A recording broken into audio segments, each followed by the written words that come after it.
Hi, we're moving on with part 6, and this one's called Got Suckered. Got suckered. Oh boy, I got suckered. Dear Ohio Health team, leadership team. I had 2 red binders. Now I have 1. Its twin was likely tossed in the garbage with Ohio Health's wadded up mission statement long ago. I got suckered into believing what I was told, that the steps I needed to take to report what happened were to write a complaint that the risk management director would present to a group of Ohio Health doctors and lawyers for their review. I made 2 copies and put them in red binders, one for me and one for them.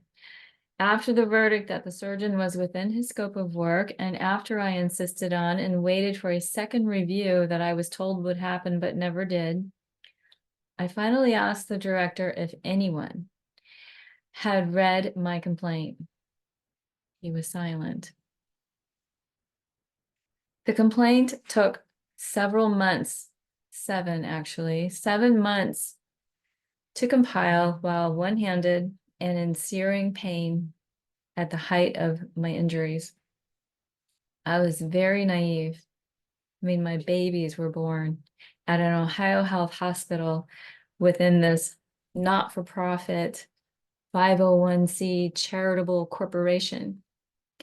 When I learned the verdict, I went to the top with an email rant and digital copies of my complaint. I was certain that you'd want to know that a very big mistake had been made on your part by people you pay to investigate harm done.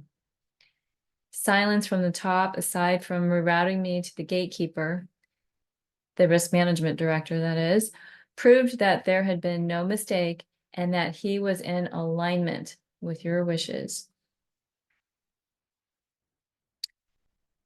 And I read the first email message in a previous post that I'd sent to upper management, to the president and the top leadership, not President Trump, but the president of the hospital corporation.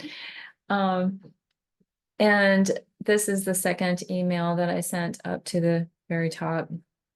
After all this time, no one has even read my report, only bits and pieces that are convenient to them. And yet, risk management is okay with the abuse and injury I sustained by Ohio Health surgeon. How can they say that without reading about what happened and what I've been through? How can they say that it's okay for a surgeon to perform a non-medical procedure of forced manipulation against my will, causing injury? Someone hear me. And this was written in all caps. I still have the email that I sent way back when. It was written in all caps as if they could hear me shouting. I was finally 100% clear that they had tossed me aside, no mistake. I really lost myself to the injustice that day, and I fell down a long, slippery slope into rock bottom. Like I really could not handle knowing 100% that this was planned, that they knew that they weren't going to do anything for me this whole time. This complaint took 7 months while I was injured to turn it in. And, you know, when I did, I was instructed to mail it in. And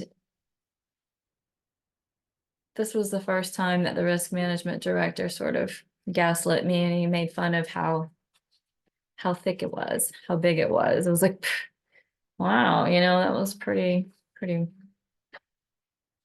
hefty.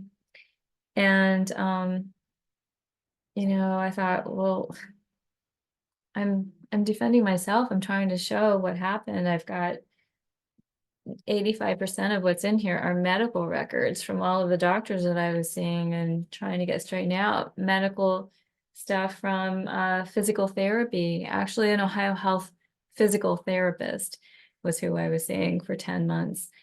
twice a week. So Ohio Health made out they got paid for the physical therapist who I was seeing because I didn't even think to go someplace else. It was right there in my neighborhood. But when I found out that no one had read it, oh boy, and that no one had any intentions of reading it, and that this idea that a group of doctors and lawyers were going to have a discussion and come up with, you know, some kind of plan on what to do next. And there was none of that.